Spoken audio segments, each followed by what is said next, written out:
El mandatario Francisco Sagasti informó este martes 26 de enero que Lima pasará al nivel de alerta sanitaria extrema para mitigar los efectos de esta nueva enfermedad que ha ocasionado toda una pandemia, por lo que se impondrán restricciones e inmovilización social obligatoria, o sea cuarentena, por 2 semanas, pero al día siguiente aclaró que sería por todo un mes.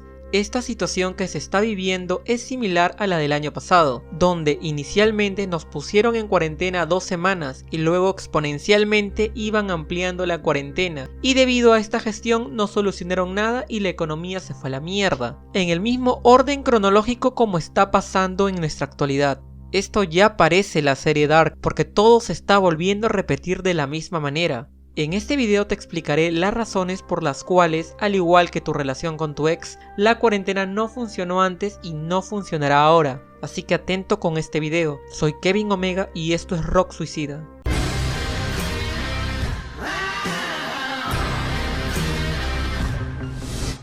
El 16 de marzo del año pasado, el gobierno decretó un estado de emergencia sanitaria, cerró las fronteras del país, ordenó que la gente saliera solo para cosas imprescindibles como comprar alimentos y medicamentos y decretó toques de queda en distintos horarios en todas las ciudades. Desde ese entonces, la cuarentena se fue ampliando cada 2 semanas hasta el 30 de junio. Sin embargo, a poco más de 2 meses de iniciadas las restricciones, Perú fue el segundo país de América Latina con más casos de infectados en términos absolutos después de Brasil, y además actualmente somos un país endeudado por más de 100 años. Pedro Grados Smith, director de la carrera de Economía de la Universidad de Lima, señala que esta situación puede traer graves consecuencias, principalmente un sobreendeudamiento. Él manifestó que lo que habían calculado inicialmente los expertos y analistas era que nuestra deuda no debería ser más del 30% del PIB. Hoy día esa deuda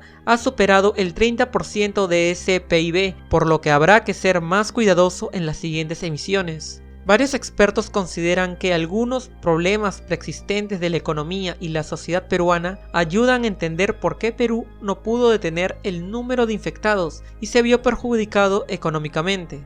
Uno de los principales factores de esto fue la informalidad. Muchos peruanos cumplieron con minimizar sus salidas fuera de casa, señala Hugo Ñopo, investigador principal del Centro Peruano de Investigaciones GRADE, a BBC Mundo. Pero las condiciones económicas y la obligación de tener que ir a lugares con aglomeración, entre otras circunstancias, impidieron que se cumpliera con el objetivo más importante de la lucha contra esta enfermedad: maximizar la distancia social. Alrededor del 71% de la población activa en Perú vive de la economía informal o se desempeña en oficios en los que se obtienen sus ingresos día a día. Estamos hablando de hogares donde el ingreso monetario es diario y por lo que su logística de funcionamiento también es diaria, dice Ñopo. Los peruanos que tenían que salir a trabajar, tanto de sectores formales como informales, fueron a estaciones de transporte, o los peruanos que salieron a hacer compras o a vender han ido a mercados muy aglomerados donde no se ha respetado en absoluto la distancia social, argumenta Ñopo. Entonces minimizamos las salidas, pero nos olvidamos de maximizar la distancia social. Otro factor clave fue la logística para abastecerse. Una de las dificultades que explica esta necesidad de salir frecuentemente es el hecho que solo el 21.9% de hogares pobres de Perú tiene refrigeradora, es decir, poco más de 1 de cada 5 hogares pobres, según una encuesta nacional de hogares de Perú en el año 2019. Estos hogares no cuentan con una logística que les permita abastecerse de alimentos por muchos días, dice Ñopo a BBC Mundo. Tienen que salir a abastecerse con cierta frecuencia y salir especialmente hacia los mercados, añade. Un factor muy importante fue las aglomeraciones en los mercados. Y es que precisamente los mercados han sido identificados por el propio expresidente Vizcarra como los principales focos de contagio. Por ejemplo, en el mercado de frutas de la Victoria, en Lima,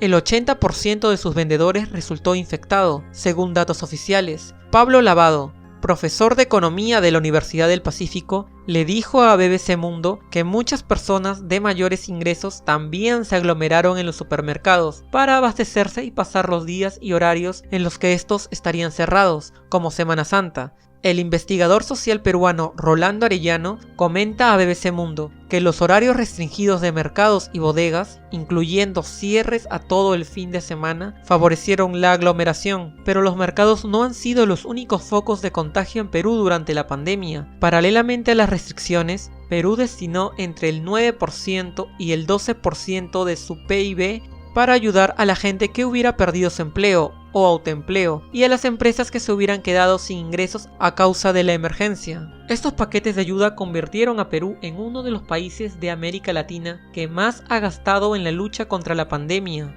Una de las medidas fue el pago de un bono de 760 soles para unos 6,8 millones de hogares vulnerables, pobres extremos y con trabajos independientes. Pero solo el 38,1% de los peruanos adultos tiene cuenta bancaria. Aunque el Ejecutivo ofreció opciones virtuales para recibir los bonos, muchos de los beneficiarios tuvieron que ir personalmente a los bancos a cobrarlos y por lo tanto formar colas y aglomeraciones. Vizcarra también reconoció a los bancos como uno de los puntos críticos de contagio, junto a los mercados y al transporte público. Debido a que se están repartiendo bonos, otro sitio de contagio también son los bancos. Ahí también tenemos que mejorar la distribución, las transferencias de los recursos, pero sin generar las aglomeraciones que veíamos, dijo el exmandatario en una conferencia el 13 de mayo. Pero los peruanos no solo tuvieron que salir a lugares aglomerados. Según la encuesta nacional de hogares del 2019, el 11,8% de hogares pobres de Perú ocupa viviendas hacicanadas, lo que dificulta mantener la distancia social en casa.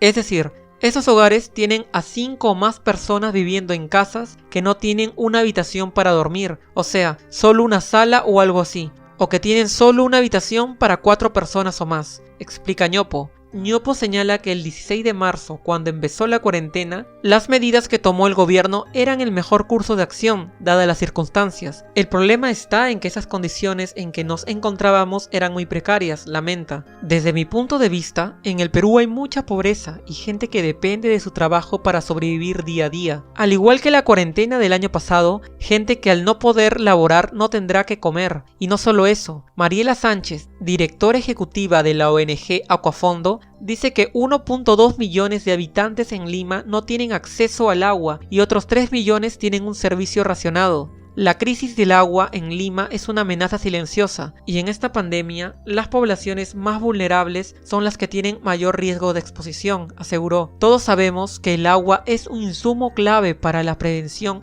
no solo de esta enfermedad, sino también para enfermedades diarreicas, respiratorias e incluso en la transmisión del dengue. El presidente declara la cuarentena cuando ni siquiera hay camas UCI ni plantas de oxígeno. Incluso se anuncian nuevos bonos de 600 soles para 4.2 millones de familias. Pero te hago una pregunta, ¿se repartirán a todas las familias necesitadas del Perú? ¿Será suficiente para toda una familia completa?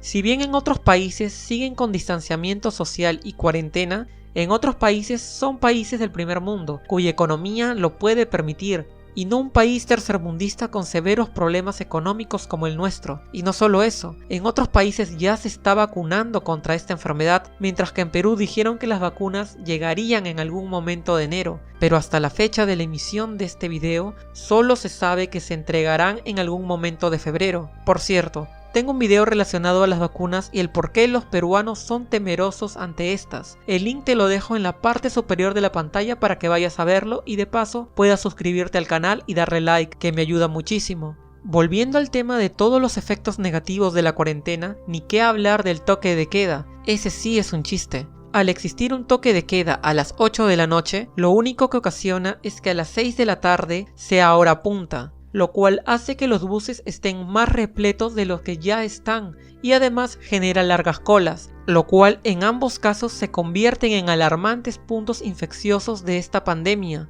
Y en el tema de la salud mental, el aislamiento social puede hacernos sentir aislados y aumentar el estrés y la ansiedad, como dicen los expertos. Además, mucho tiempo en casa puede aumentar el riesgo de sufrir sobrepeso, lo cual, según las estadísticas elaboradas por la Sociedad Española de Obesidad, SEDO, señala que el 80% de los pacientes que tuvieron formas graves de la infección, o sea, que precisaron intubación, ventilación mecánica en la UBI y o fallecieron, eran obesos, según el estudio. Como te habrás dado cuenta, la cuarentena total tiene muchas contras y ni así se pudo frenar el número de infectados, incluso de la tasa de infectados aumentó.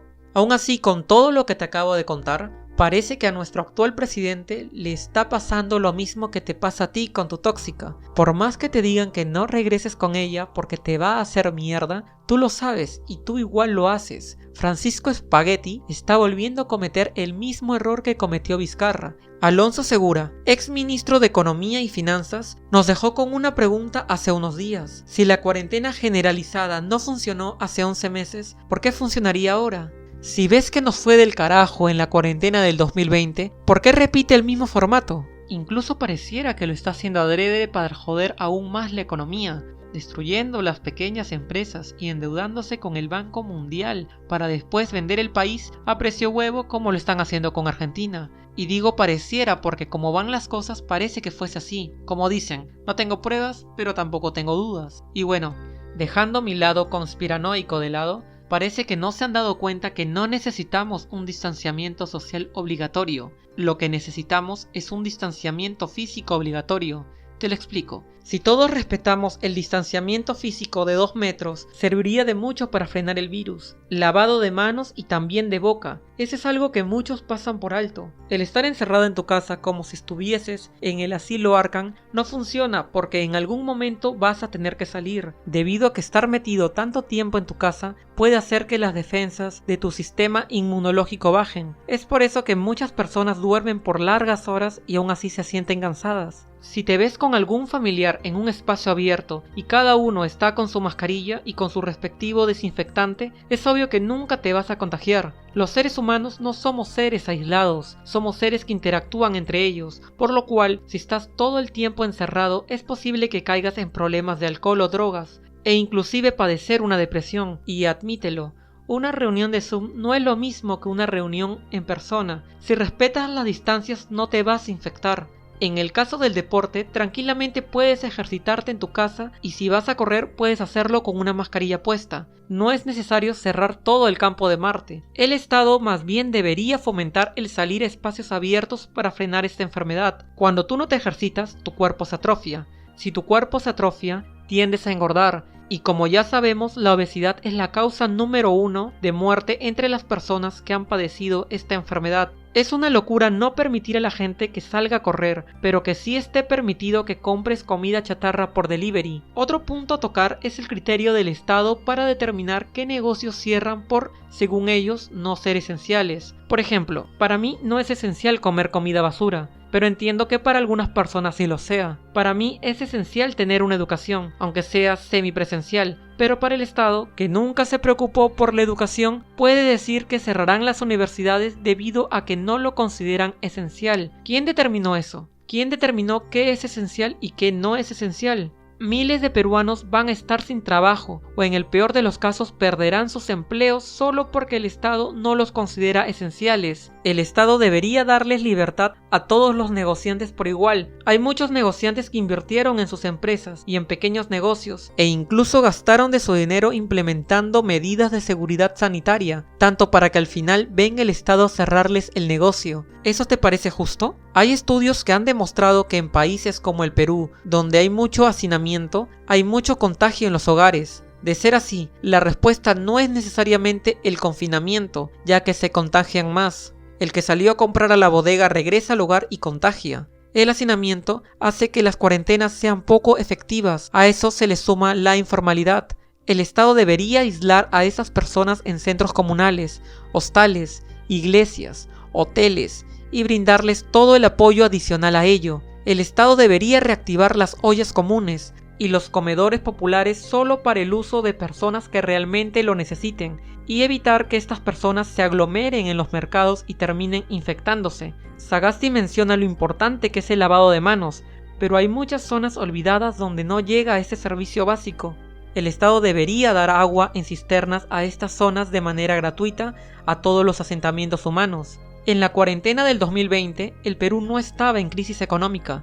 Hoy sí lo está. Por eso Hugo Ñopo se manifestó de la siguiente manera: Este virus es desconocido, lo sensato es tener una cuarentena inteligente y no como la del año pasado, porque todavía no sabemos cómo va a evolucionar esto. Que se queden en casa quienes puedan quedarse en casa, pero hay que comenzar a permitir salir a quienes necesitan trabajar, porque hay muchos hogares imposibilitados de generar ingresos. Adicional a ello, la Organización Mundial de la Salud se ha manifestado a través de sus redes sociales a través del Dr. David Nabarro, quien en una entrevista con el portal The Spectator llamó a los gobernantes a dejar de utilizar el confinamiento como principal herramienta frente a la pandemia de esta nueva enfermedad. Mirando hacia el futuro, el investigador social peruano Ronaldo Arellano cree que se debe educar sobre las formas de cuidado y distanciamiento en la ciudadanía, responsabilizándola de sus actos, y mejorar los sistemas de comercialización y transporte para facilitar el distanciamiento. Dado que el Estado no lo entiende, nosotros como comunidad debemos hacerles entender que su manera de realizar una cuarentena no es eficaz y que muy al contrario de lo que ellos piensan, están perjudicando aún más al país. Recuerda que esta no es ni será la primera pandemia que afrontaremos como sociedad, por lo cual es bueno aprender de nuestros errores pasados para no estar condenados a repetirlos. ¿Y tú qué opinas después de haber escuchado a todos estos expertos? ¿Estás de acuerdo con ellos? ¿Sientes que la cuarentena no funciona? ¿Sientes que una segunda cuarentena empeorará aún más al país? Por favor, házmelo saber en los comentarios para iniciar el debate. Te recuerdo que este canal no cuenta con un día ni horario específico al momento de subir videos, así que suscríbete a este sexy canal si aún no lo has hecho, y activa la campanita para que te llegue la notificación apenas suba el siguiente video, que desde ya te digo que te va a encantar. Comparte este video con todos tus amigos para que este canal siga creciendo y por favor no te olvides de darle like. Dar like ayuda muchísimo para que así YouTube pueda difundir este video. También estamos en Facebook como Rock Suicida, donde estaré subiendo todo lo relacionado con este canal, todo, así como el texto que redacté por si deseas usarlo. Se despide de ti tu hermano Kevin Omega hasta que nos volvamos a encontrar. Tinku Nakama.